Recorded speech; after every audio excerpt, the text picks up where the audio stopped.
All right, you are live. A City Planning and Boza Commission meeting for Tuesday, October 14th at 6 p.m. and we are in the basement of the auditorium. We can get Tom, we can get a roll call to establish a quorum. All right. Ansel Lee. Here. Mike Welch. Here. Scott Price. Here. Fergie Stewart. Here. Dave Budakali. Here. Susan Hallman. Here. I'm President Tom Buford, and our staff person, Cassie Dishman, is also present. All right, we have a quorum. Let's stand for the Pledge of Allegiance, please. Pledge allegiance to the flag of the United States of America and to the republic for which it stands, one nation, under God, indivisible, with liberty and justice for all. Thank you. All right, we're going to first do the Board of Zoning Adjustment. Need a motion. Anybody wanted to add to the agenda? Yes, I do. Okay, go I ahead. want to approve the minutes for July the 8th. Okay. I need to add that to it. We just got the email today. That's down under the Planning Commission Yeah, section. it's down here at the bottom. It's already on there. Okay, I'm sorry. Okay, it's okay. Anything else? Oh, my God, thank you. Okay, anything else? Anybody else? Okay, I need a Approval. motion to approve the agenda. A motion Go to ahead. approve the agenda. Second, All right, we have a motion and a second to approve the agenda as written for the Board of Zoning Adjustments. All in favor, say aye. Aye. Any opposed? All right, passes. All right. We have also public comments. Anybody that wants to comment on the two items of new business on the Board of Zoning Adjustments agenda, please come forward on the microphone. All right, not seeing any. All right. So we have new business, 1 tree removal, 2 Ridgeway, Paul Morris, owner, removal of 2 trees. Is Paul Morris in the audience? All right, come on up. That's okay. You represent Paul, that's fine. So I've got my gentleman doing the work here. That's fine. Yeah, whoever you want to talk. That's whoever. Okay. All right. Sir. Okay. And so I need a motion to discuss. Motion to discuss. second. Okay, we have a motion and a second to discuss. Okay. We just need to know the application and why we're removing 2 trees. One of the trees is dying and almost totally dead. It has a cracked trunk. It has codominant stems. It's near a retaining wall. It's close to the house. It's hanging over the power lines. And part of it just fell and hit his house the other day. So that and the other tree that's damaging a historic retaining wall, I've advised him to take both trees out. There's not really another option besides that. Sir, can you state your name and your relationship to the application? My name is Mike LaRue. I'm a certified arborist hired by the property owner. Thank you. All right. Any questions? Yes, go ahead, Susan. Oh, no, She's I'm blocking Oh, sorry. the That was a question. I can't see. Any questions for the applicant? All right. So I'll need a motion to approve the application. Motion to approve the tree removal at 2 Ridgeway. Second. All right. We have a motion and a second to approve the number 2 Ridgeway, Paul Morris owner, removal of 2 trees. All in favor, say aye. Aye. Any opposed? Abstain. Okay, we have 1 abstention. All right. And the motion passed. So thank you, sir. And Thank we'll you. get your application to you in a little bit. All right, number 2, tree removal, 110 Wall Street, Apex Arboriculture applicant, removal of 3 trees. Are they, okay. All right, come on up and tell us who you are and your relationship to for the removal application. My name is Aaron Grogan. I'm the owner of Apex Arboriculture, and I'm the one hired to remove the trees. All right. And the reason for the tree removal? There's 3 different trees, so there's several reasons. I can't really understand what you're saying, sorry. There's 3 different trees, so there's several different reasons. There's specific reasons for each one. It's not a reason. Okay. All right. Any questions for the applicant? Nope. Any questions? Yeah, I do have a question. go ahead. Could you Yep. describe the condition of the maple, the 30-inch in diameter? A maple? There shouldn't be a maple on there. It says, oh, wait a minute. Sorry, I'm on the wrong page. Okay. That would make sense. Here, Cooper. So it's just 3 trees that you're applying to remove, right? Yes, sir. Okay. Yeah, I just noticed, just a side note, I went and looked at this. I know that you'd be proud of me, Fergie. I actually went there and looked at these. So it's clear that the number one was tearing up the driveway, and that's a hazard. Just a little note, on tree number 2, the depiction was it was right next to the house. It was a pretty good distance from the house, actually. You know, It's basically touching the house. Is it? Mm-hmm. Okay. Yep. It's physically touching. The awning has been, the soffit has been cut back multiple times to accommodate for the growth of the tree, and it is now touching the house again. Okay. And that tree in particular is hollow. I just didn't see that. Okay. Okay. Any other questions? All right. I make a motion that we approve the tree removal at 110 Wall Street. Second. Okay, we have a motion and a And that's for second. 3 trees, correct? Right. 3 trees. 3 trees, correct. Yeah. For 110 Wall Street, Apex Arboriculture is applicant, removal of 3 trees. All in favor? Aye. Any opposed? Abstain. 1 abstention. I will get you that approval paperwork tomorrow. Thank you. All right. Good deal. All right, so just need an adjournment of the BOZA meeting. Go ahead. I make a motion to adjourn the BOZA meeting. Second. Okay, we have a motion and a second to adjourn. All in favor? Aye. So the BOZA meeting is now adjourned. All right, we're now going to open the Planning Commission meeting. We need to approval of the current agenda. Any changes to the agenda? Okay, yes. I just have a question. So I know we got the July 8th minutes today. We've got May 13th and June 10th. So we still have August and September? We still have August, September, May, and June.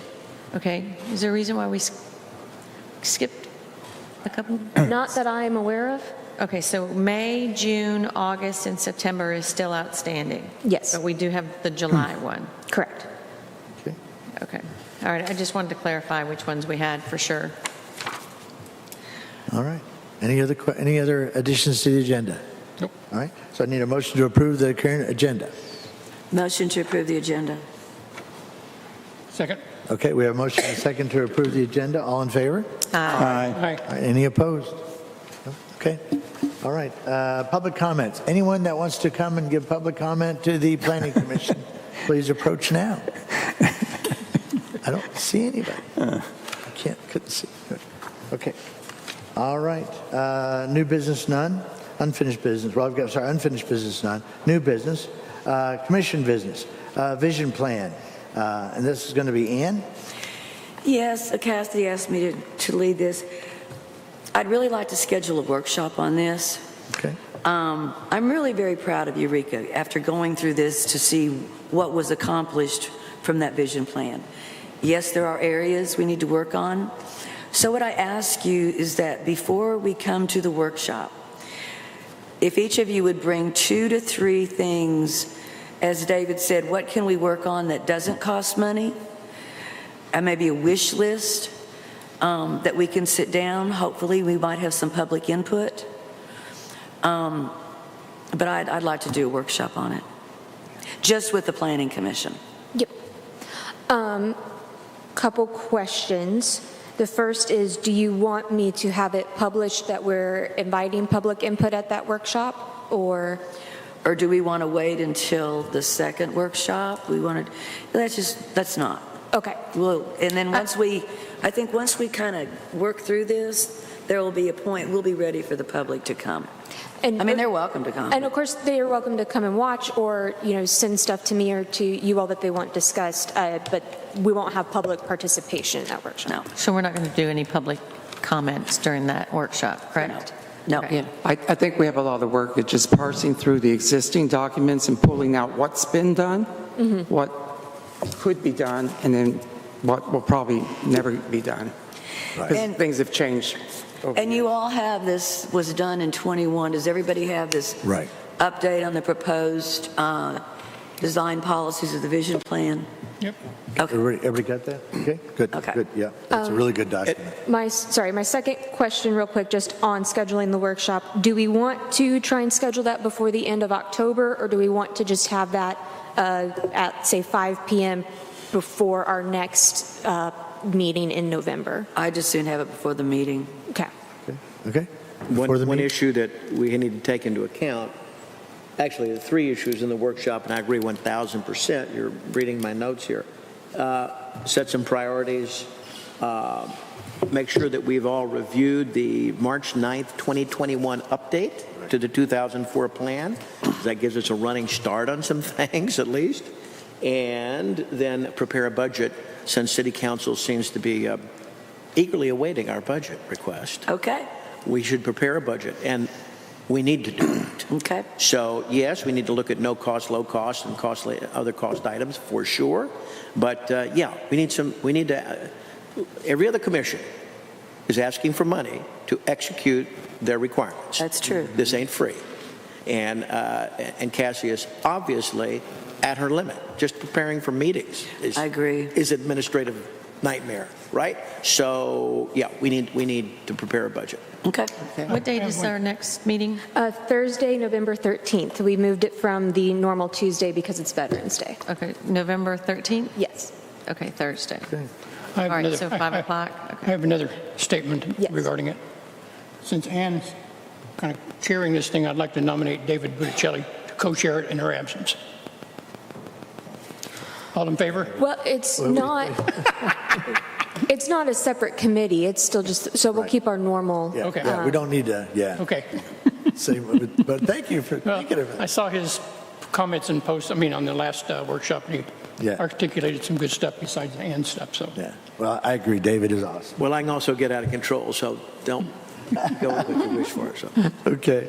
And I know I mentioned to a couple people that we now have had the opportunity to have a grant meeting here in town. So that's been kind of nice because we haven't done that before, where everybody has been able to get together just from different commissions and say, hey, these are some of the things that we're interested in. So one of the things, I know, Cassie, that there's nothing available right now, but the hope is that this Northwest Arkansas group, a couple of items that I put on there was a arts and cultural district, and the other was any grants that were available to planning commissions. Mm-hmm. So, and my understanding is that while there may not be something out there right now, at least they've got a list that they can actively look at and know when things come up that, maybe this applies or whatever. So I'd rather we had a budget, but, if we could get something like that too, that would be beneficial. So you got some time to do some homework.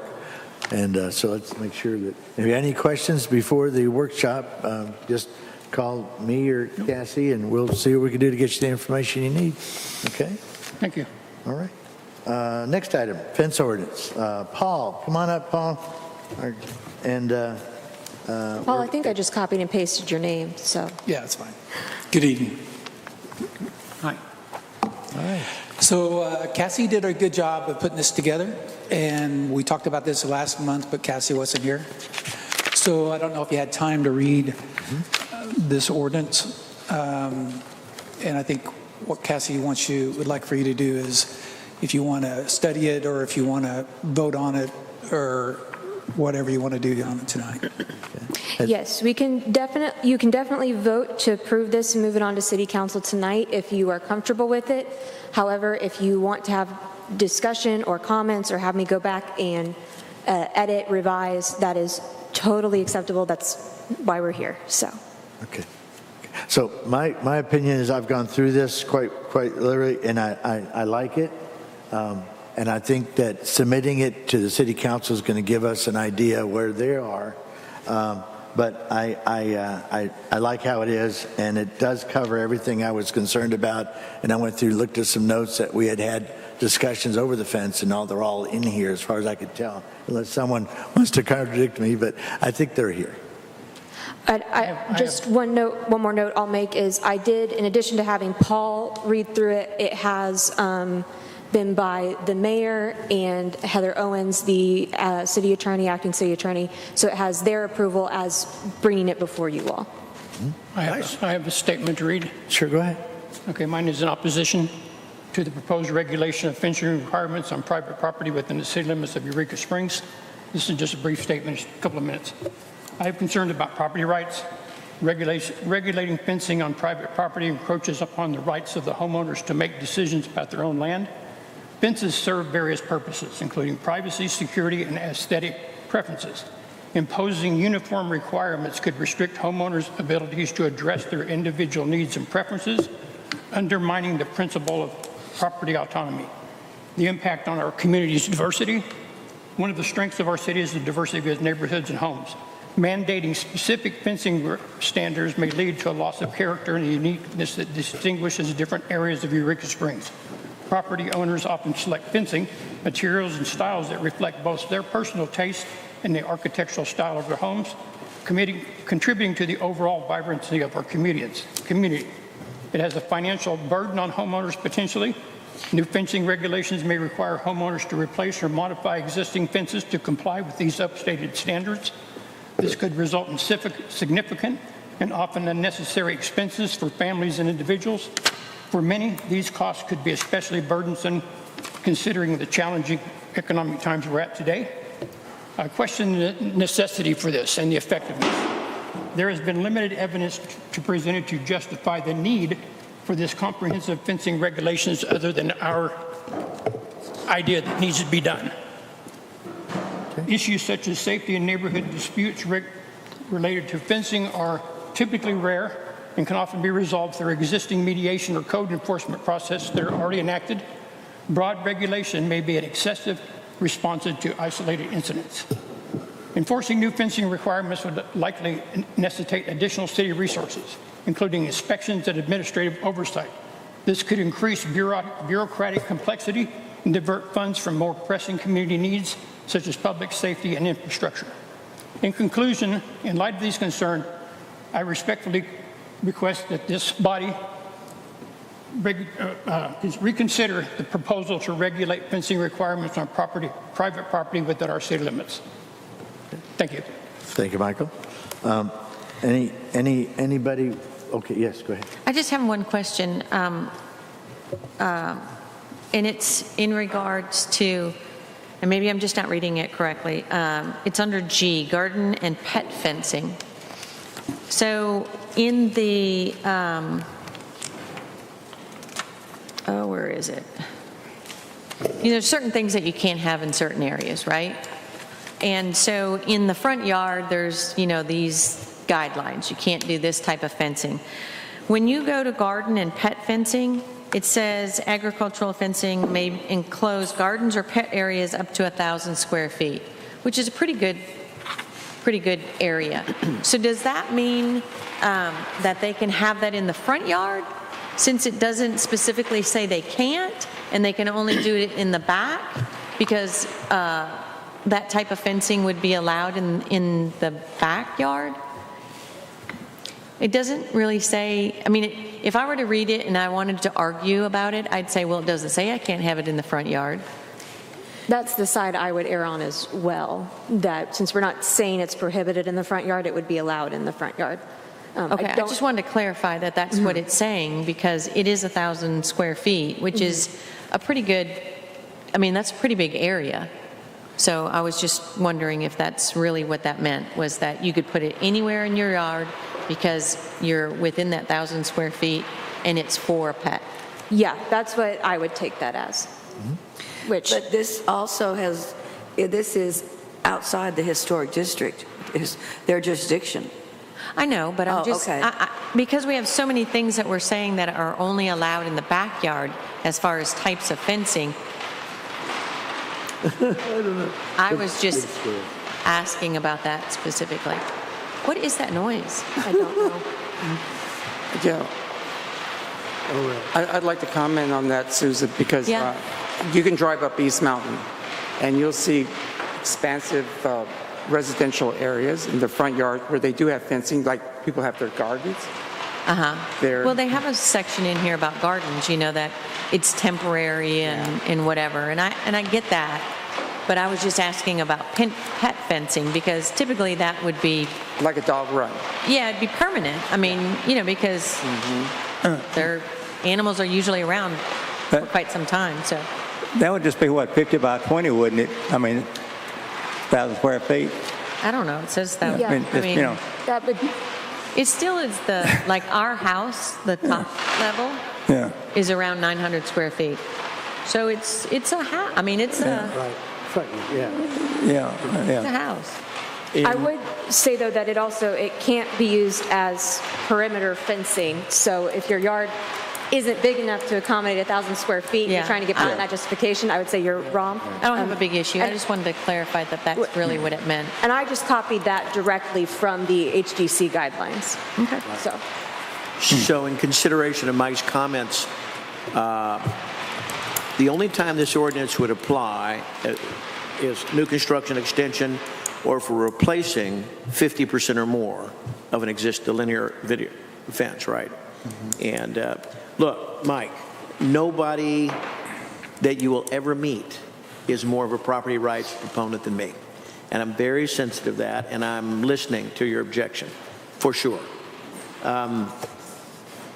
And I think if you probably took a poll, you'd find that this is a split issue.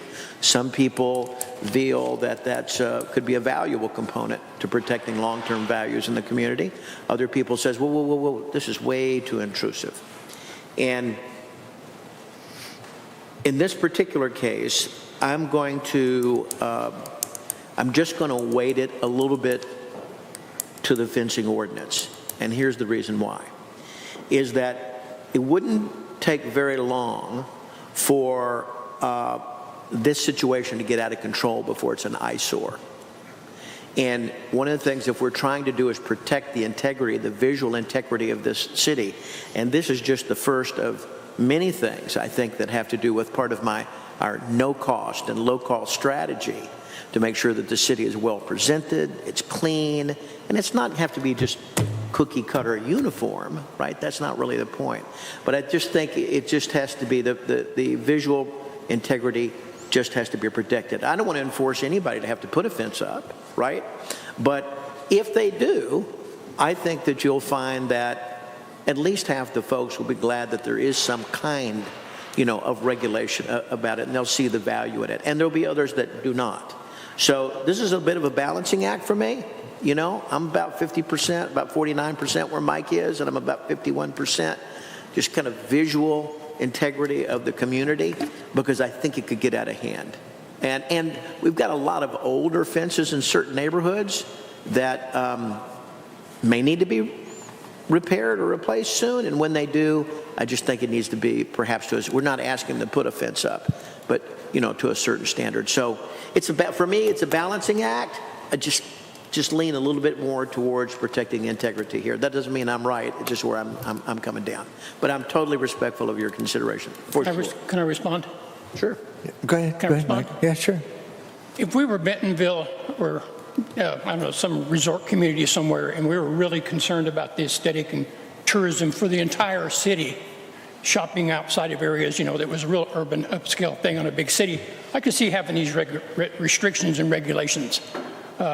This is a rural community. Outside of our historic district, we are a rural town in Arkansas. Even our hospital was just recently designated as a rural hospital. We are not the big city here. I come from the big city. I come from areas that had homeowners associations, that demanded everybody give a certain style to represent the culture of that city. I understand it with the historic district. I'm full compliance and agreement with their restrictions. But for this body just to regulate how everybody in the outlying areas, what they can do with their own personal property regarding a fence. And this stuff, I've never heard of this before. I've been doing this now for 2 years. It's like and I asked about some official, whether how many complaints there's been a few once in a while, but I addressed that as more of a personal one-on-one thing. I just don't want to be the person that puts the government telling what people in these rural areas in the state limits how to live their life and what to do with their personal property. That's just my stance. So, thank you. Anyone else? Anyone else? So one of the things that, you know, going back just a little bit is that, you know, Paul needed additional tools to conduct what he was trying to do. Now, one thing that, just to give you more, is just like anything we have, the public is always invited, can come here, they can tell us if they don't like something, they can appeal any judgment, you know, any ruling to us. So that's another thing that the city does have. So, you know, even if, you know, we send this up to council, they still have the ability to go appeal it before council. So I just wanted to say that. So we've got A final comment, and that is part of the asset value of Eureka Springs. It is a rural community. There's no question about it, but it's kind of a little different rural community. You know what I'm saying? There's the founders of this place spent a lot of time and energy putting those houses and all the buildings in this downtown area, and it's just different than Berryville. It's different than Avoca. It's different than Garfield. It's different than Bee Ridge. And I hear you, though, Mike. Don't think that I'm not listening. I just think it's, and part of our asset value long-term is to be a little bit different than some of those other communities. It's not that I'm in love with that. It's just a fact that what we're dealing with here, it's part of the asset value, in my opinion, which could be totally wrong. You know, that's just where I personally come down on it in this particular case. And by the way, we might get shot down at city council. There might be a public outcry against this thing, and it doesn't matter. You know what makes Eureka Springs a great little town is that it's inviting, it's warm, it's opening, it welcomes people. But without these regulations, you know, I don't know if you've been to Houston, you know, they're are kind of Wild West there. And I've seen 8-foot, 10-foot privacy fences, you know, bordering the street. And without regulations, that's what we could end up with. We're not Houston. You know, and I want to say that this would affect, if we decide to do any kind of incorporation later on, we're telling the people we're incorporated, we're already telling what kind of fences you can have. I just don't like this body telling people what they can do with their private property regarding a fence. Okay. Inside the historic district, which is the commercial, really high end, what draws people to this town, really, this historic district, I should say, I'm sorry. I understand all the regulations. They've got some strict regulations, and you know those before you move in. But if you get a County Road 332 out here, a couple of farmers out there, or just somebody's got a private residence that's been there for 35 years, they're low income, and you're going to sit there and tell them what kind of fence they have to have. That's just my opinion. I just don't want government overreach into everybody's yard. That's it. Thank you. Okay. So do we need I guess, my recommendation is we submit this to City Council. Yes. I'm sorry. Going back to that, though, I understand where you're coming from too, Mike. But when you said that, you know, somebody that had a property that's been there for 35 years, whether or not they have a fence or they don't have a fence, obviously if they're building a fence, then they would have to conform to the ordinance.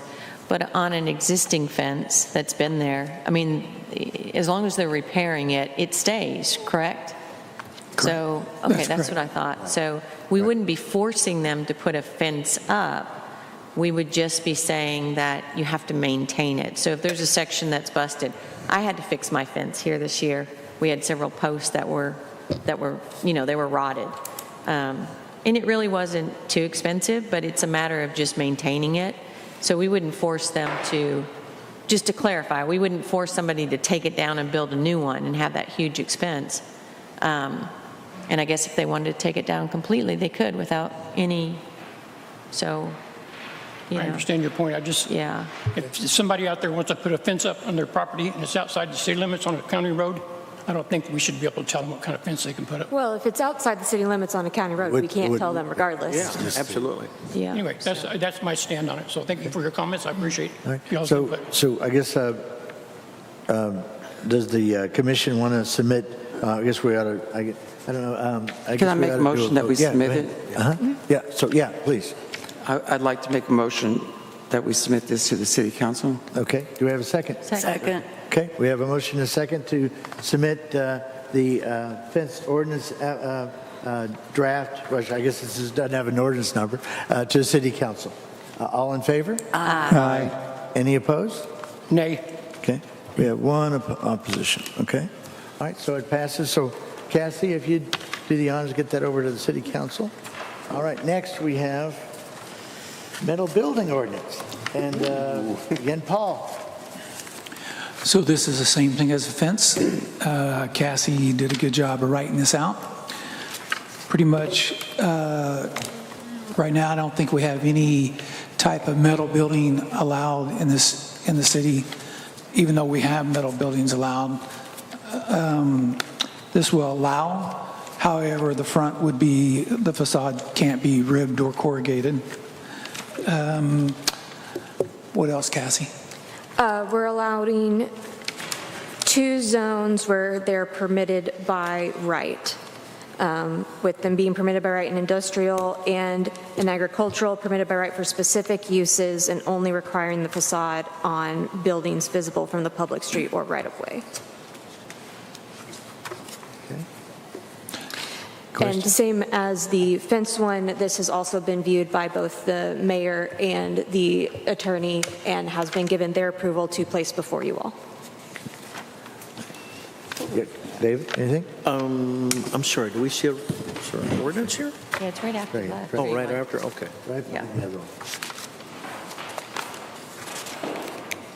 So if you see that, you can fence and go one more. Okay. Big, yeah, I remember. Squirrels up there. Got it.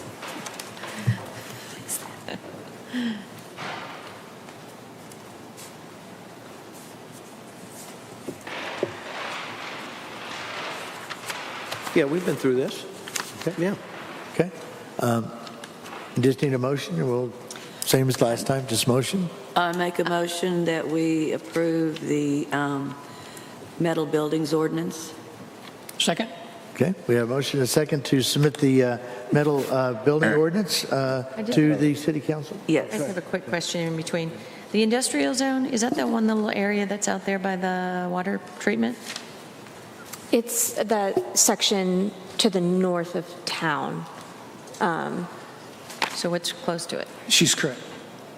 Thanks, Is Paul. it the one out there by the water treatment? Yes. It's just that teeny tiny little one, right?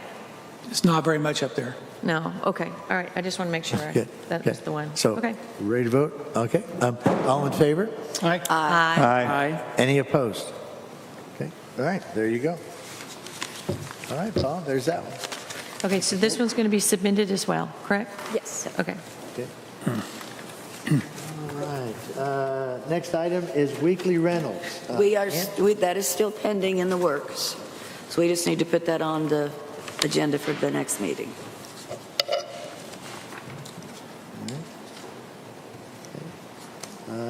Then we go to next item, tree ordinance. Back to Paul. So I lost my spot here, but a couple months ago, we went and we had this tree that came over here on 10 Circle. And the ordinance that I read on the code that I was reading stated that they did not have to submit plans to planning and zoning prior to getting a tree permit to removal. They just had to have the plans approved by the building inspector prior to cutting down the trees and submit that drawing to me. However, after we start looking at this, and Cassie brought it up, that if you go to the application of the trees, it states that they need to provide all existing buildings and all future buildings during their tree permit. So I want to make sure we clarify that. So sorry about that. So next month you will have a new house that's planned on being built that's supposed to come to you for tree removal, and you will get their plans along with their application. Yes, Paul and I are both give our sincere apologies for Yeah. not seeing that section of the code instead of focusing on a different section of the code, and that will not be a mistake that we make in the future. Okay. While we're on trees, did you update your application with the correct fee? On the tree ordinance? Remember, we had it on our application, or we had it on our paperwork and you had it on your paperwork, and the amount was conflicting. It was 20, but it should be 40. I just want to make sure that... Our application says 40, and so does the building departmment. That's what they've been charging for each Okay, application. does 40 the for, so a total of $80 for each tree removal if it has to come to BOZA. That's So correct. it did get updated then? Ours is updated, Okay. yes. Okay. I'd also like to open this up, if it's all right with the commission, to your all discussion of the tree ordinance. I think we've seen, at least in the past year since I've been here, every month we have tree removal applications. I don't know, and I know last month we had some public comments. I don't know what you all hear.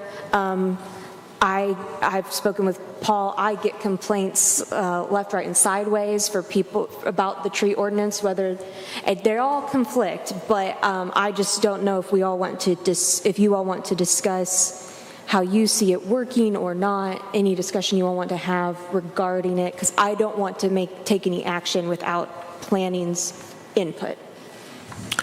I think it comes down to subjective and objective elements of the ordinances. And you can't define everything, right? So you have to give Paul and yourself some latitude, particularly Paul. He's out in the field looking at these on those subjective cases. What's an example? Is that, well, objective would be it's damaging the property, it interferes with utilities.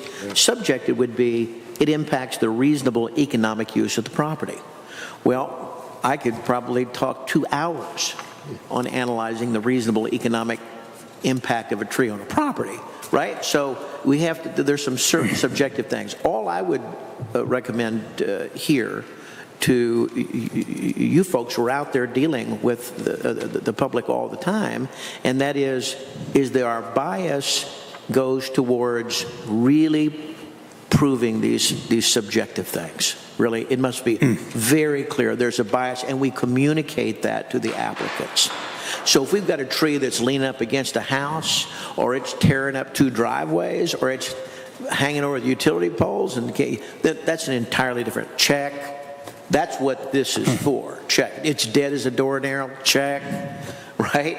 It's those objective matters, and I certainly, absolutely 100% of the time and voice that against allowing trees to be removed without building plans. Just don't think it's appropriate, and it's consistent with a lot of other communities, by the way. That's not some new thing we're coming up with. So that would be my thoughts, is that we just err on the side, on those subjective things, err on the side of a bias. What do we need to redo this, to keep this tree? And by the way, if you have to hire an arborist, or you have to try to save a tree or something, then we're not here to save you money. Not that it's cheap to cut a tree down. We want to try to protect these trees, and I'll echo what Cassie said about public comment, and this dovetails to what one of those councilmen made it clear after our meeting the other day, after workshop the other day, is the public's input is important. Well, the public has made their input. They don't like trees cut. Yeah. This is a tree town. And so that's what the public is saying. We need to mirror that and then apply a high standard. Yeah, I'd like to follow up on that because, about I'm sorry. I thought Ann had her hand up for a while. Sorry.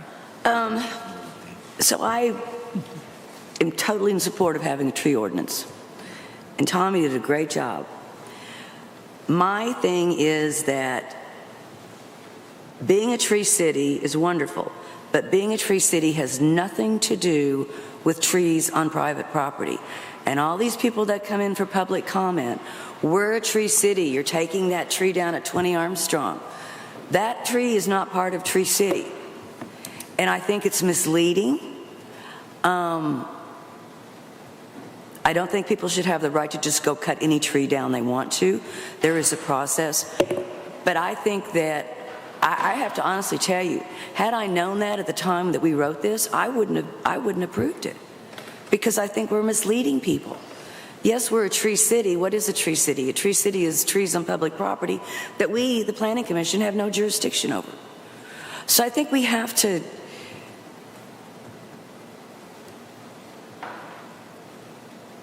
I I really don't know how to say it.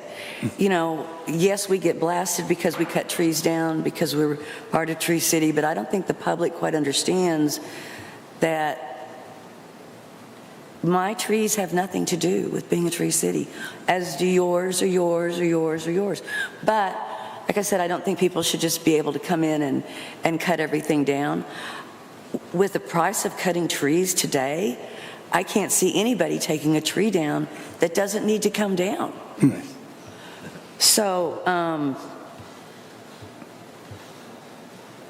I just wanted to get that out there. Okay. Who's next? I guess. Go ahead. Well, thank you, Susan. Yeah,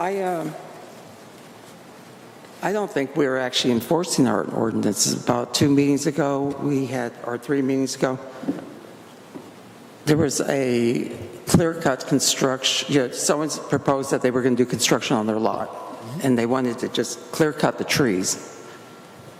And, you know, according to these regulations here, we didn't get 3 diagrams. We got this, you know, this 8.5 by 11, you know, yellow legal pad sheet with just some X's on it. Scott? Yeah. What we didn't realize that was in the ordinance is that we can approve that tree cut. He's not going to give a permit until they provide him with those plans. Right. Right. So it's still happening. We just didn't. Yeah. Well, then, okay, fine. Yeah. But what I would like to know, is there a searchable database so that we can go back and see whether those people complied eventually? Good question. You know, because, you know, what happens, they go ahead and cut all the trees, no construction happens. Is there any follow-up? Do we fine them? Do we ask them to replant trees? I would like to know, Paul, is there a database that we can search about all the things that you... We can provide you with every tree permit that we wrote. Why would it be But is there a database that I can actually access myself? No. So I would have to do it like a per request for it? Correct. Keep in mind that that person that you're talking about cannot get a tree permit until we write it. And we will not write a tree permit until they send us the drawings. Okay. And because, you know, I'm taking note of that, and because the time frame for the construction was kind of iffy between October and March of next year. Yeah. And I have it on my calendar to follow up on that. And she does not have a tree permit yet. Right. So why are we wasting everybody's time with the She application? has her hand up first. I'm sorry. That's okay. The biggest thing that I had asked probably about a month ago when we had different questions, was what our application says and why we aren't. So we approved how many trees to be cut tonight. And in the ordinance, it says that there should be a number of replacement trees. We're still not doing that. To that point, on the replacement trees, it says if you are replacing a tree that was required as part of an approved permit. Nowhere in our ordinance does it say you are required to replace trees when you take them down, only if that is required by the approval. So you all have to decide. Correct. And what I'm saying is, why don't we have that on our application? Why isn't that on there? And or the certificate that we're signing, that it says, you know, we require X number of replacement trees. I mean, we don't have anything. I guess we are all talking about this, but if 4 of us decided to leave and 4 new people sat in these chairs, they wouldn't probably be aware of that right away. I'm just saying that, you know, for something like that, to me, it seems, if we're going to have it in the ordinance, to me it makes sense to have it somewhere on that application so that we're aware of it, or that we're triggered to say something. And then when we're signing the certificate saying, here's your permit to get your tree cut down, it says on there an additional line that says, you know, 3 additional trees required to be whatever. So that we can vote on those things in the proper way, as opposed to just go ahead and cut your tree down. I mean, But they might, there might not need to be a tree replaced. I'm not saying there isn't. I'm just saying that if we're going to say it's in the ordinance and we're going to say we have the discretion to say whether or not they do or they don't, it should at least be there so that it's, it reminds us to ask that question. Same thing with sidewalks.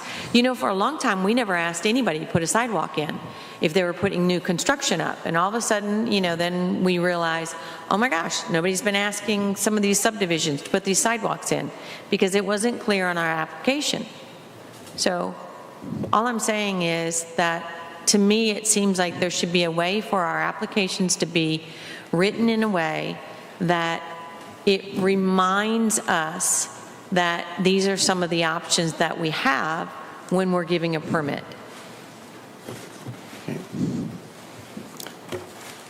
Go ahead, yeah. So, you know, we approve a lot of sick and damaged trees being cut down, but we never talk about replacement, like Susan said. It's in the ordinance. I mean, I know, but it's like, we don't make the homeowner aware of that, or we don't tell them, you know, you're cutting down a sick tree, now replace it with a new one. yeah. Well, Like on the Armstrong property, 2 Armstrong. They're taking down that, you know, a beautiful, magnificent maple. You know, a lot of my neighbors complained to me about that. Yeah. And I tried to explain, you know, it was actually damaging the property. But there's no, we haven't requested the homeowner to put in like a replacement, right. you know. Right. No, I understand. Or fine, though. Well, yeah. Like I said, I think what we got earlier was that there's a lot of circumstances that we're not going to have a crystal ball and figure out before they happen. One of the things that allows us, as a case by case that comes before us, well, that's our discretion. When we approve something, we can add that in there, and then, you know, so, you know, maybe that verbiage should be maybe in the permit, just saying that the Planning Commission, upon approval, may add additional requirements. But we don't have to, but we may add additional requirements, which is what we do sometimes. Sometimes because of something we hear during the application interview, and they say, well, we're, you know, and we say, okay, we want to add this wording, you know, that you got to do this before you can do that. And we did that just, I think, a couple of months ago with one of our approvals, we added that wording onto the approval.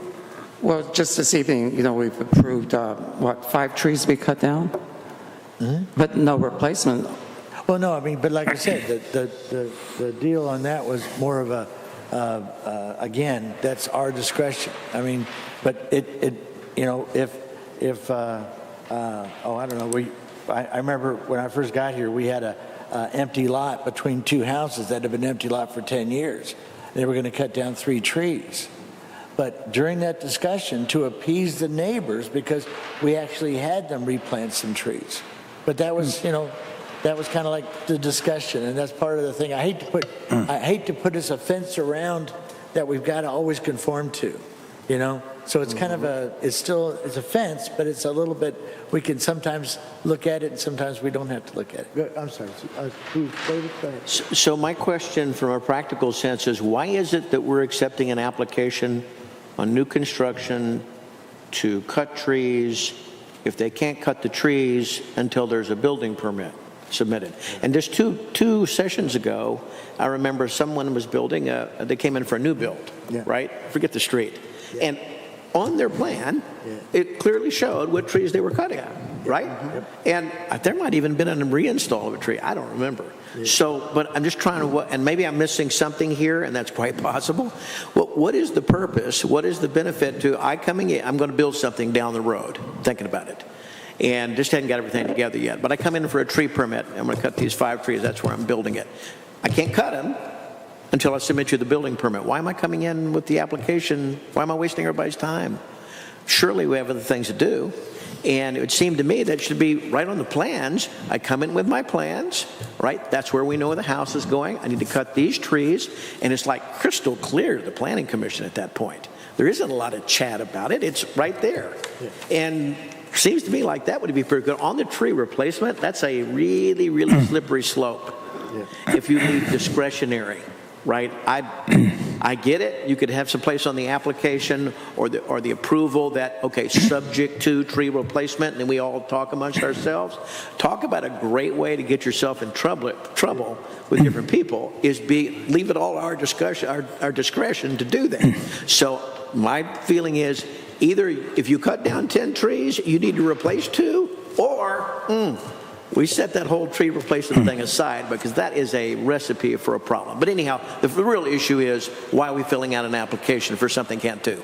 Fergie, can I address that?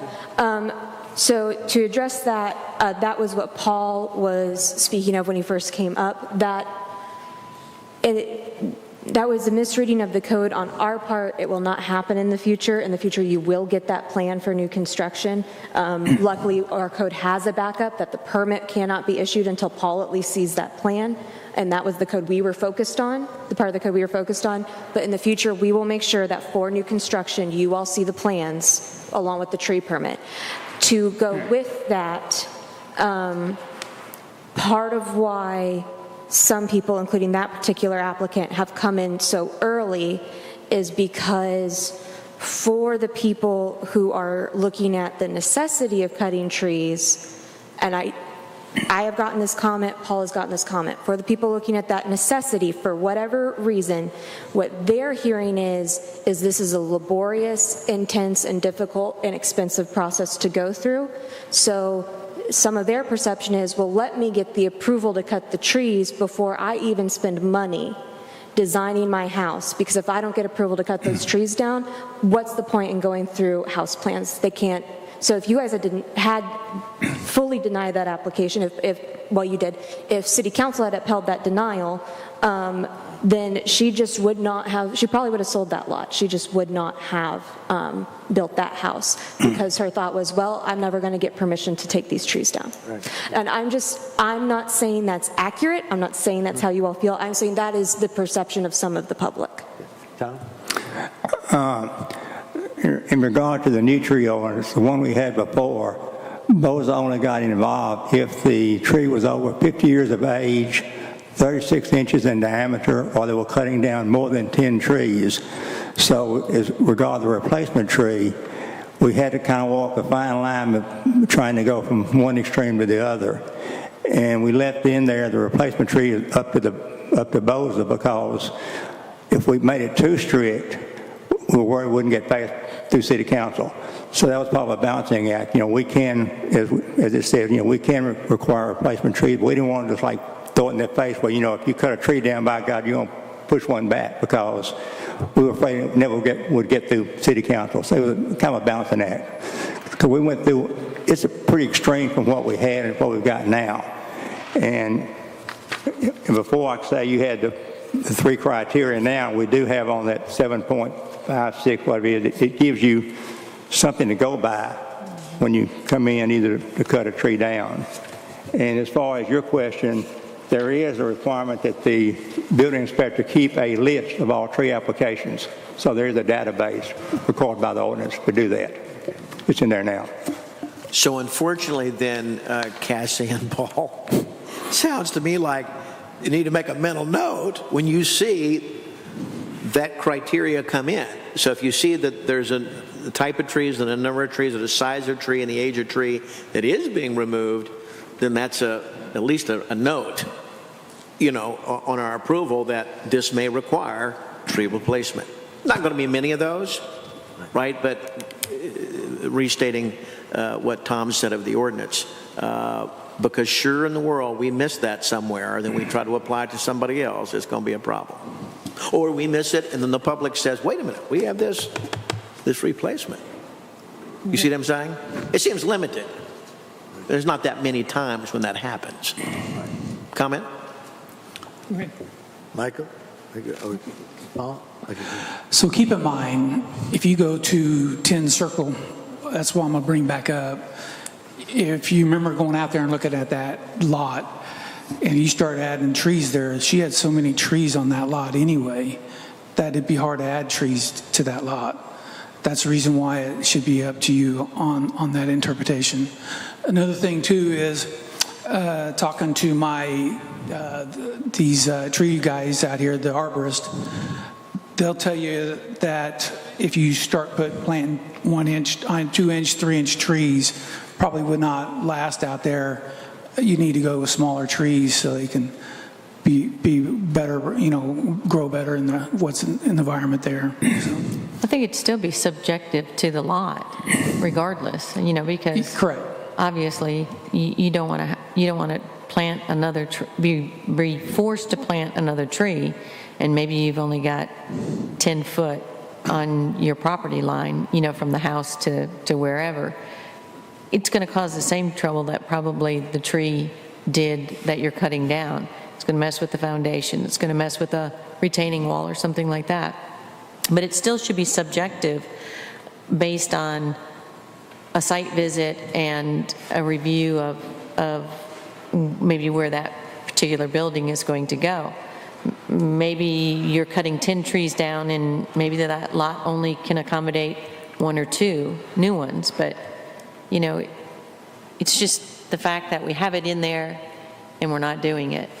And we're not letting them know in advance on an application, or we're not having a discussion here as to whether or not they understand that they could be subjected to replacing trees when they cut. So I'm just saying, and I asked for this a couple months ago, that we need to review the application. Yeah, and most of those applicants do know that they're subject to planting more trees when they cut down trees. Okay, all right. And anything else? Yes, one more. Well, I think it's pertinent for us that whenever we get a tree removal application for approval, that we ask a question about whether, at that time, whether a tree should be replanted. Because we're not doing that currently. Okay. So, Yeah, I just think that something like that is going to need to go on the permit, because then it's an official document. Because 6 months down the road, how many times have we looked at different permits and tried to figure out, okay, what was this person given? Well, I think the last one that we required replacement on was Base Camp. I think so, yeah. And, they've already got 10,000 trees out there. I'm not sure why we did that, but... Right. Well, and I will say, as far as that, there is, a comments section on the application, and I did make sure to write what was in the motion, other than just like the trees that were required to replace. I made sure to write that in the comments so it was on record. I'm not saying we can't do something more official. I will definitely try to mock something up that you all can look at. I just wanted to say we haven't, at least the one instance we had that I can think of, I did make sure it was written down so that it was known by all parties. Yeah. I know for myself, I'm a lot less interested in questioning your decision and your objectivity. That's not the point. I'm only interested in making sure we're in those situations that we document a precedent one way or the other in case it comes back to us. It's not about questioning what you think. If you're on the front line, that's good enough for me. So that's what I'm concerned about. Okay. All right. Is that it? Yeah. Okay. All right. We got another one? And we're going to be vacant properties. That was another.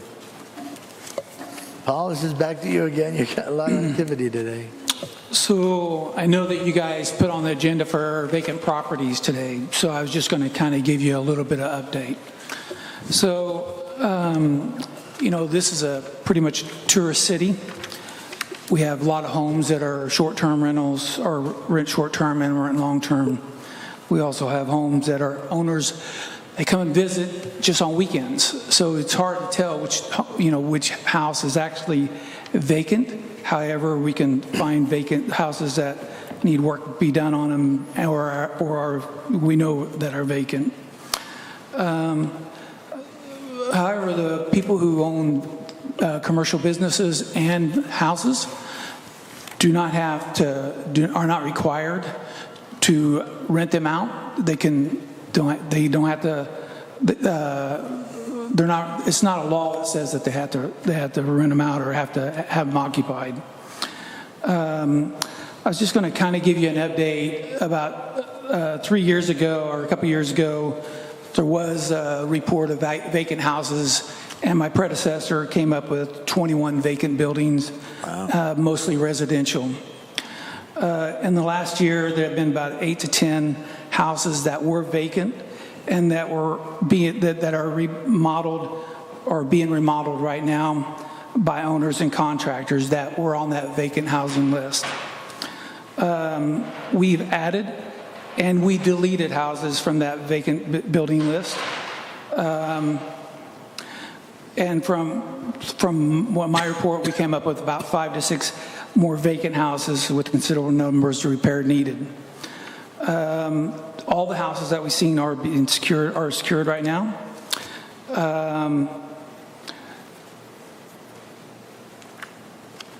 So even like a couple of the houses that are in pretty bad shape that I've contacted owners on, I met with 2 owners this week, and they are in the process of seeking contracts and contractors to make the repairs. And they requested what we're going to require for them. The other ones we still will get talked to. We will talk to them all in the next few months. On the commercial side, we have about 8 to 10 vacant commercial spaces in the downtown area on Spring Street and Main Street. 4 of these vacant spaces are for rent, 3 are for sale, and 1 is being remodeled. Since I wrote this, I know that one of those buildings for sale, there was a contract offer on it. I don't know if it accepted or not. There's a few vacant commercial properties on Highway 62 in the last 3 years. In the last 3 years, 2 hotels have been purchased. Actually, 3 hotels have been purchased and completely being remodeled. 2 are becoming apartments, and 1's not sure exactly what it's going to be, but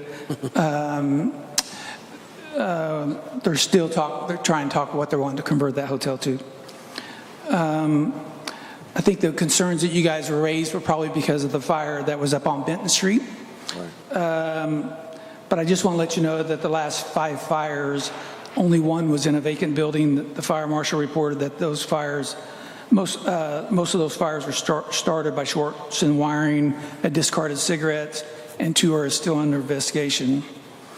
You know, part of the problem with the vacant buildings is that it's tough to get contractors in town to make repairs for a price. I have probably about 68 contractors who are licensed in the city Eureka Springs, and we have probably 250 businesses, and I'm not sure how many homes we have out of the 2,000, but we have probably close to 900.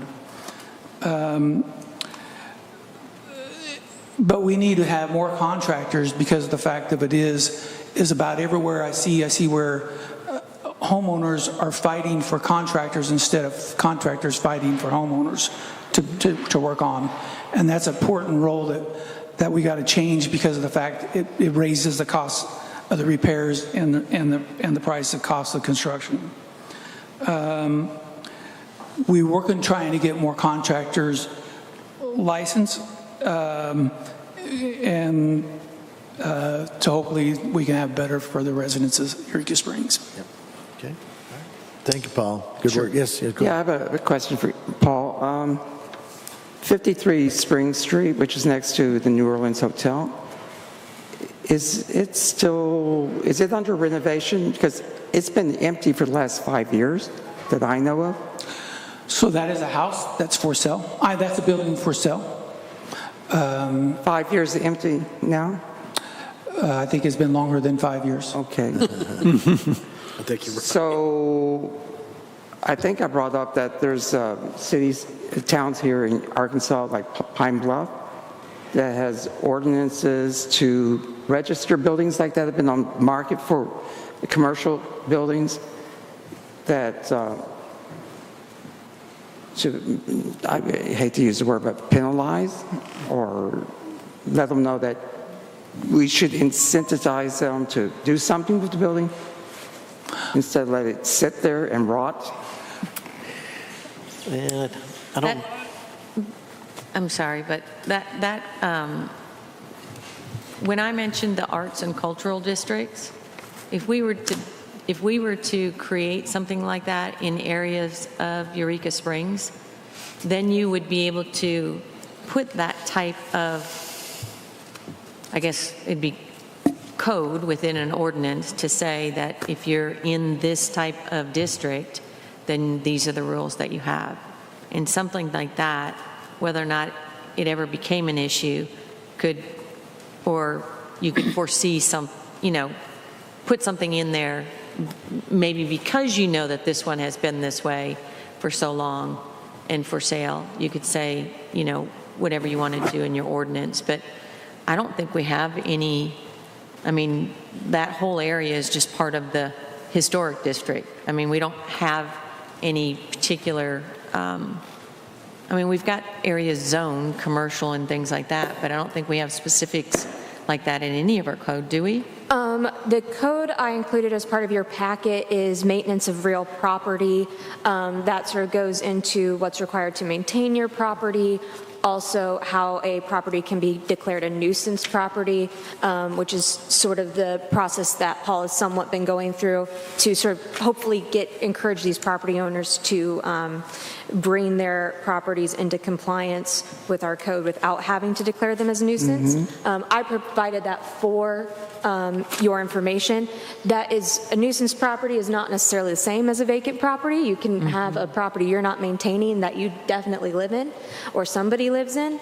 I do think if working on a vacant property code is something this body wants to, or addressing vacant property is something this body wants to do, code is probably the way it will have to go, and that will have to get approved through City Council. Then, Paul, do you actually go in and inspect those empty buildings?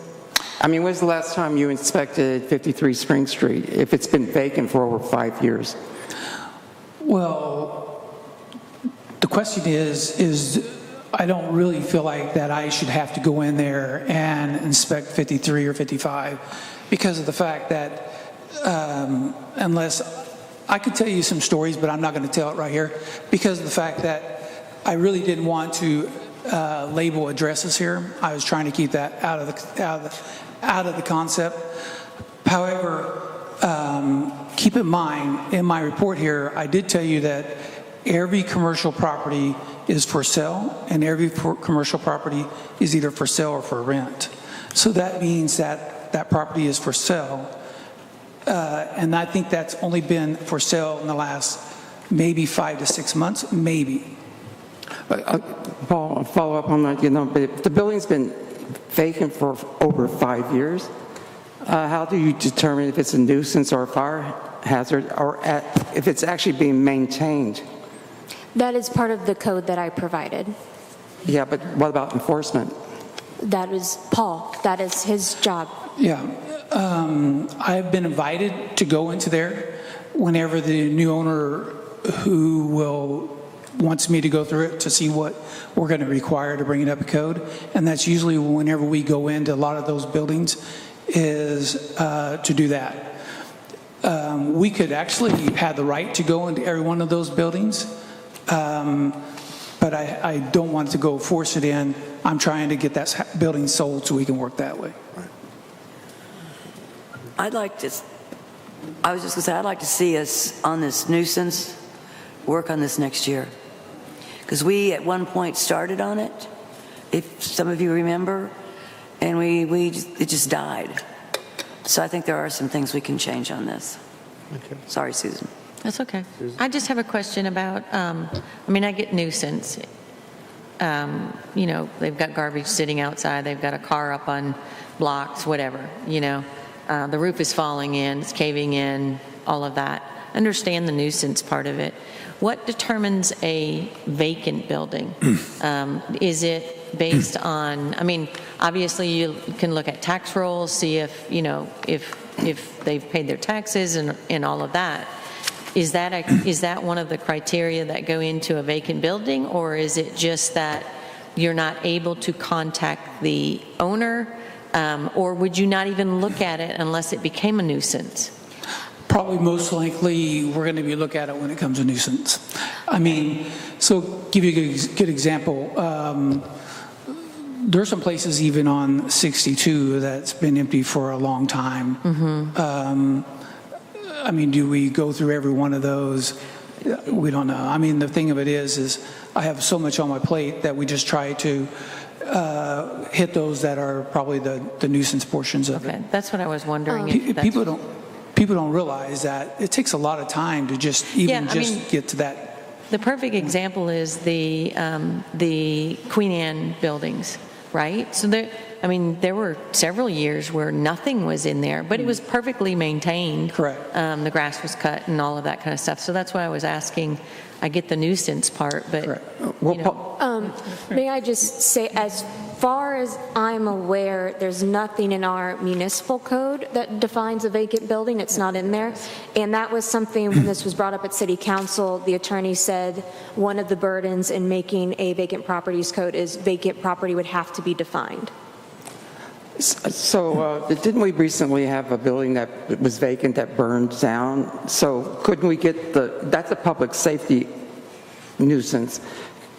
Couldn't we ask the fire department to do inspections of vacant buildings? That would, take the load off you. They already do. So is there a list that we can access to see? So what I mean by they do that is like, the fire marshal has the right to go into any building, anytime, any day that he desires.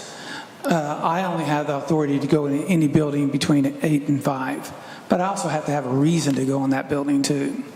So, so that's the reason why the fire marshal goes into those buildings that he gets complaints on, and he does.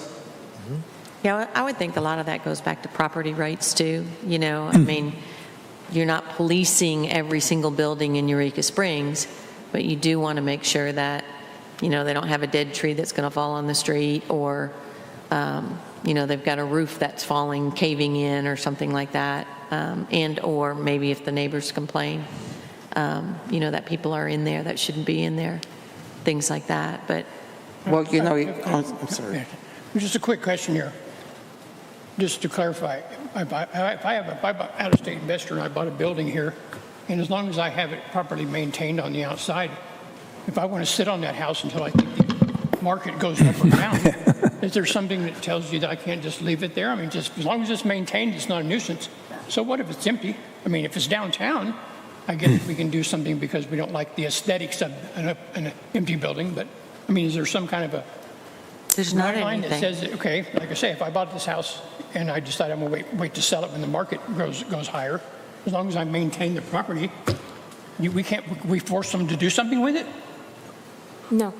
Oh, So long as it doesn't, my opinion is, so long as it doesn't pose a public hazard or safety, I mean, if the glasses aren't broken out, if it's a deeper dive if we're going unsightly. I mean, if it's the doors are locked, there's no broken windows, the doors are changed, you can't get in, people aren't sleeping inside or doing drugs or whatever. You can't, in my opinion, you can't really interfere, but there's a deeper dive then. How does that affect other aesthetics that generally affects the community? That's a deeper dive, and that's a touchier subject. But as far as I'm concerned, vacant and nuisance, yeah, they want to have it on the market, but that litmus test is if you keep asking $1 million for your $200,000 property, it's going to get worse and worse. You have the right to do that, by the way. Yeah. It's going to get worse and worse. It's going to deteriorate. And there are properties, at least a couple I know of on 62, that it's a problem. So we can't force an owner to drop their price No. to sell it just because we think No, I get it. That's what I'm saying. I But want to you make can't, sure. let me just tell you this.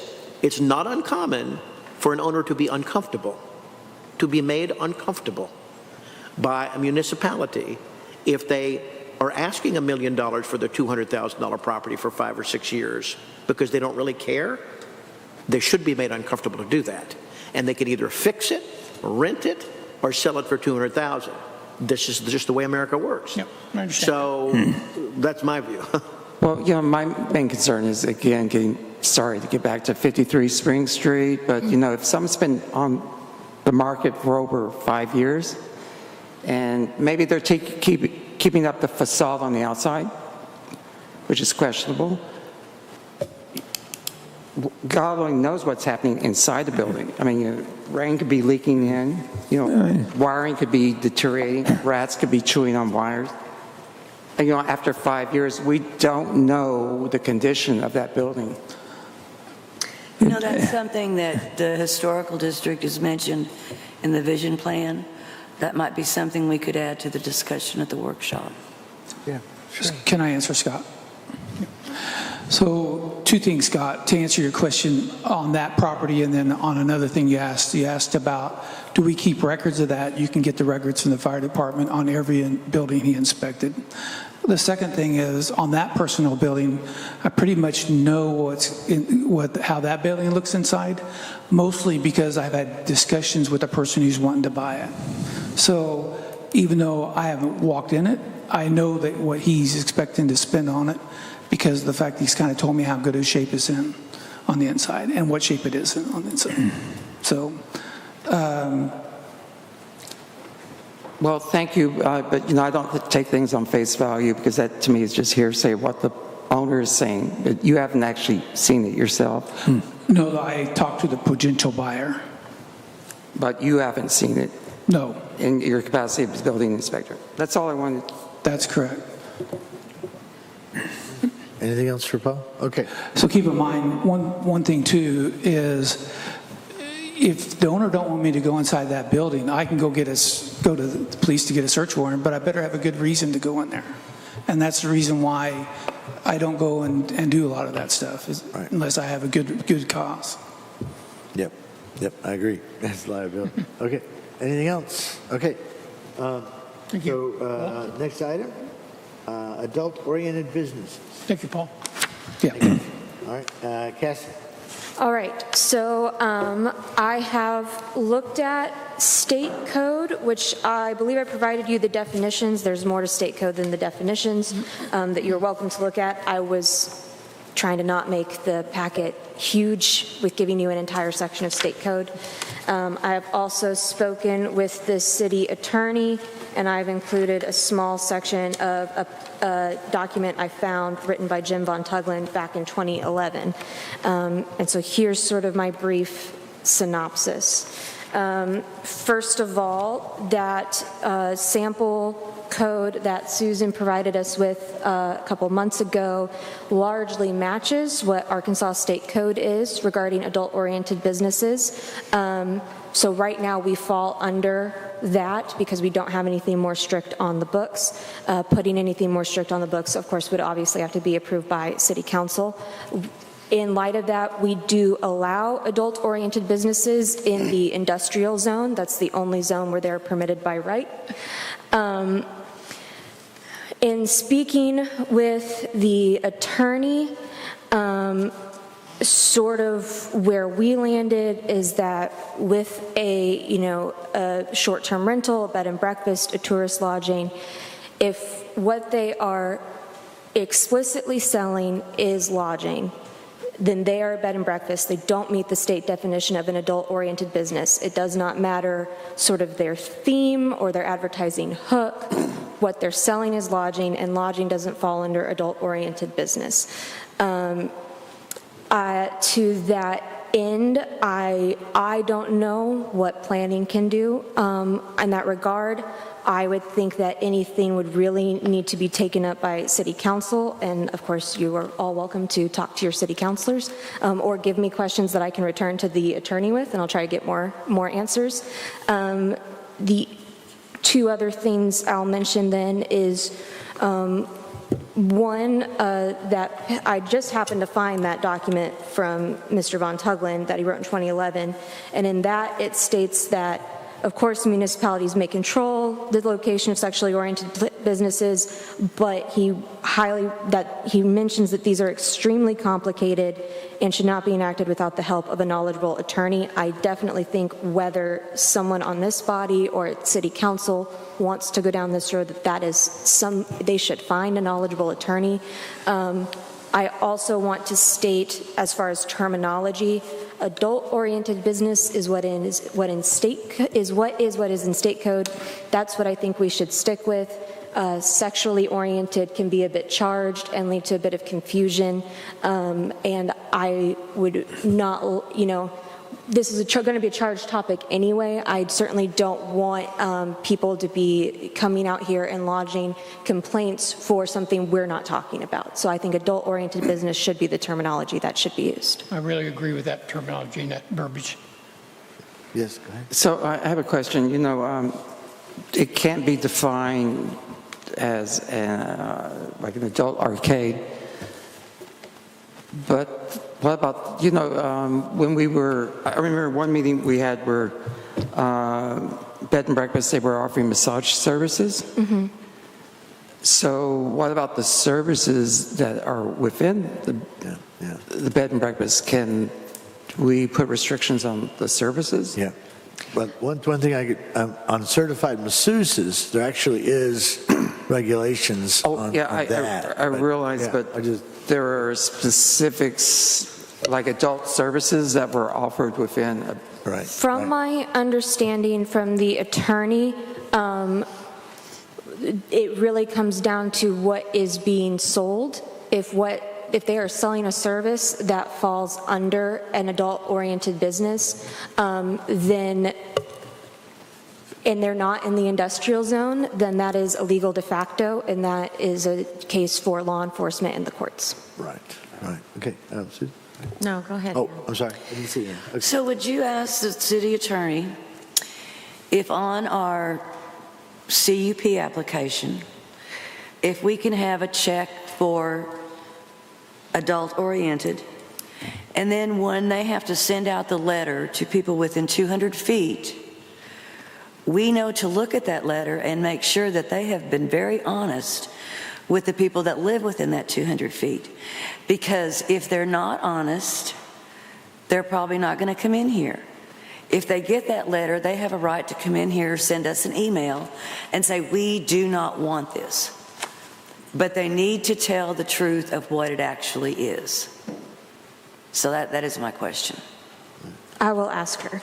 Yeah, I would agree with that too, because I think that's where we originally started was, people can tell us all kinds of different things. I mean, we all know it. We've been here long enough. And maybe what they said originally isn't exactly what they did when they actually completed, either their remodels or their building, or in this case, it would be associated with the CUP. So I would agree with that. I would still like something to be on our application if we can do that, where they have to state exactly what they plan to do in that public hearing and out to each and every one of those neighbors that are within 200 feet. Because I think they need to be held accountable to what they are saying they want, because we know many times things have changed. And maybe those neighbors would have voted differently had they known a little more information. I have a question based on what you're saying here. If I understood you correctly, what you're saying is that Arkansas law, we would be covered under Arkansas law as far as adult-oriented businesses. Yes. Okay. So then the next question I have is, do we have anywhere in our city code the definition for adult-oriented businesses where it references state law? Not that I'm aware of, but now that I have that, I can certainly provide that if anybody needs to know. I think part of why we don't have it and why the question hasn't come up is because the only two places where adult-oriented business are really mentioned in our code is one, that it's permitted by right in the industrial zone, and of course no one has come in to build a business in the industrial zone, and two, in our parking requirements. Okay, so is that something that we need to look at as far as updating in any other place within city code so that it is at least referenced? Because like I said, when I looked, you looked, it was very difficult to find anything. We, of course, could recommend to City Council that they add that definition in the definition section. Okay. We'd but have that to, will we'd be have to determined- agree what definition we want them to Yeah, I was add. going to say that we'll have to determine what that definition is. And if we have the ability to update our application, then it might merit us asking that as well. Okay. Yeah, we need a very narrow definition of what adult orientation is specifically with bread and breakfasts. Because No, I wouldn't just, I'm saying, that, you know, they're offering a room, and it has furniture, but how do you define it? Well, that's why I'm saying it's what they are, from what I understand from the attorney, what they would be explicitly selling. So if the only thing they're selling is the lodging, that's a bed and breakfast. so it wouldn't just necessarily, I wouldn't just only say, okay, we're looking at bed and breakfast. I mean, you've got tourist lodging, you've got bed and breakfast. What else do we have? We've got a couple. Weekly rentals. We've got a couple weekly rentals, so you'd have to lump all of them in, I would say. Well, and also, you know, like motels and hotels, I mean, they could have like mirrors on the ceiling. How would that fall under that? They're not selling the mirrors, they're not charging you rent for them. Okay, I'm just painting a picture here. I'm just kind of curious. A very scary picture But, you know, for some of us if we're looking at ourselves. I'm curious, was there, because I did miss a commission meeting, was there a specific circumstance or incident that was presented to the commission that stimulated this Yes. interest? Okay. So fine. I had a citizen Okay. who was concerned over a business in town. And it had the theme of an adult business Okay. that's in a residence. And at the time, when I originally first looked at it, they were allowing children. And that was the main complaint from this citizen, is that it seemed inappropriate based on the type of business it was to allow children to be there. And so that prompted me to get into code and try to figure out if there was anything in code. And here we are today. I understand. And I did explicitly ask the city attorney about themes and that nature, and she was essentially like, that is way too thorny to try and regulate. Right. Yeah. Yeah. Okay. Anything else? Anything else? Okay, go on to the next one. Approval of minutes, July 8th, I think is what we have in front of us. Is that correct? Yes. Has anybody had any questions or any problems on the minutes? Okay, July 8th, so I need a motion to approve. Make a motion to approve the July 8th, I second. 2025 Okay. meeting minutes. All right, we have a motion and a second to approve the minutes for July 8th. All in Second. favor? Yeah. Aye. Aye. Any opposed? All right, pass. Okay, got that one. Agenda setting for our next meeting. We know we're going to put a workshop in front of that meeting, correct? And it's going to be the 13th, which is a Thursday? 13th is a Thursday because Tuesday is Veterans Day, so we moved Right. it by 2 days. I appreciate that. Thank you. Being a veteran, I appreciate it. Yes, Susan, what you got? Can we do a update, just look at our tree application? And then we're going to hopefully be able to approve our May, June, August, September, and October meeting minutes. Hopefully. Before we forget what he did. Yes? I'd like to put on the agenda a discussion of House Bill 1997. What House is it? Bill 1997. Okay. Was that the email that we just got Yep. out? Okay. Now, Have a discussion on that. well, I mean, that House bill is pretty much gone. The act was modified, Act 60 was modified to accommodate 1997.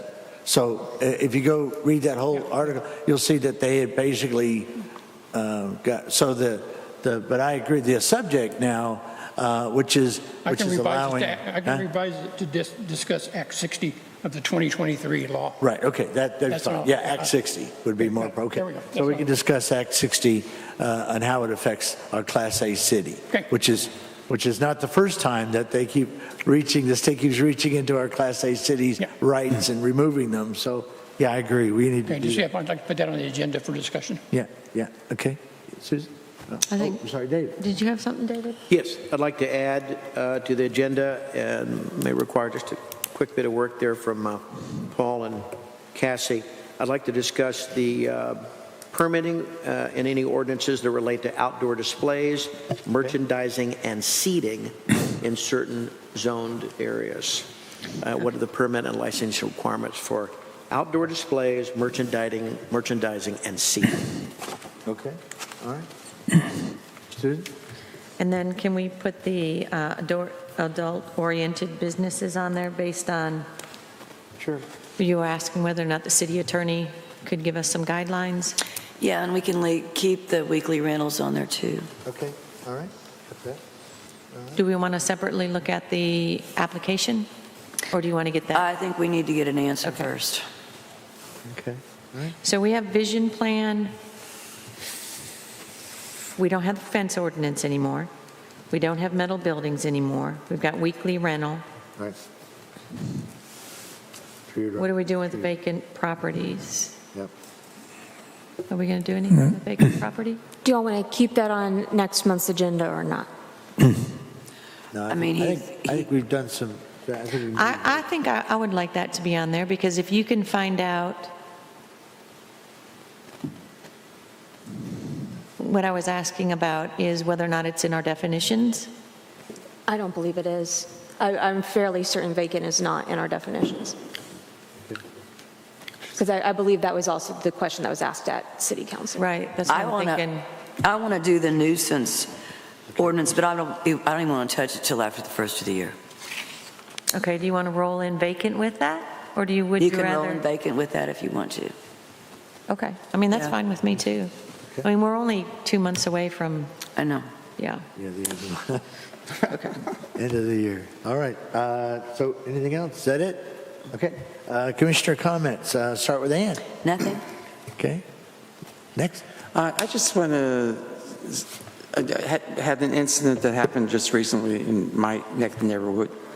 And I just want to put a shout out to our public works people, because there was an overflow on a sewage pipe that Wow.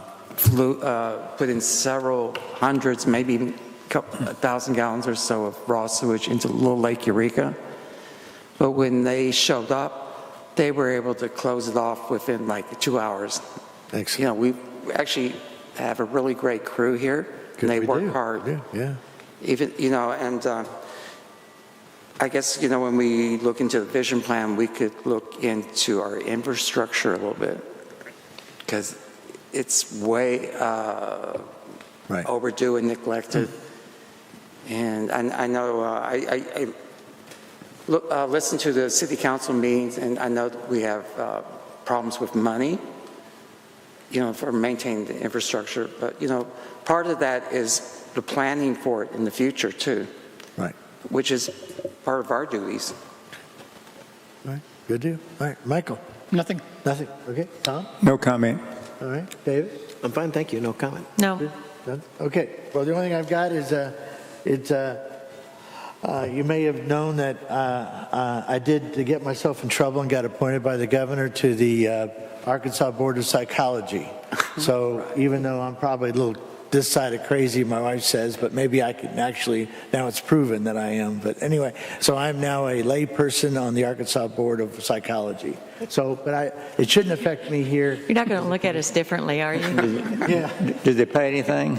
No, it doesn't pay anything. But anyway, I just want to let you guys know that. But but it shouldn't affect me as a commissioner here. And so anyway, I just wanted to say that because you know. If you start writing notes. Right. Stick it in Don't your worry. pocket. Asking us if we need to lay down somewhere and talk to him. Doesn't matter. We'll make a little couch in here. We'll do that. Yeah. So anyway, but I think, like I said before, at the Planning Commission, I am so impressed by you guys and your abilities and your talents and what you bring to the table. It's awesome. And I'm just I couldn't be happier chairing this organization. You guys are doing great work. Keep it up. And don't be afraid to bring it home. Bring it out on the table, because we'll listen to you. I think everybody here, no one's suppressed. Everybody should be able to say what they need to say, and I'll back you up. Okay? All right. Anything else? Anything else? Okay. So I need a motion to Motion to adjourn. Second. Okay, we got a motion, a second. All approve? Aye. Okay, we are adjourned. Thank you.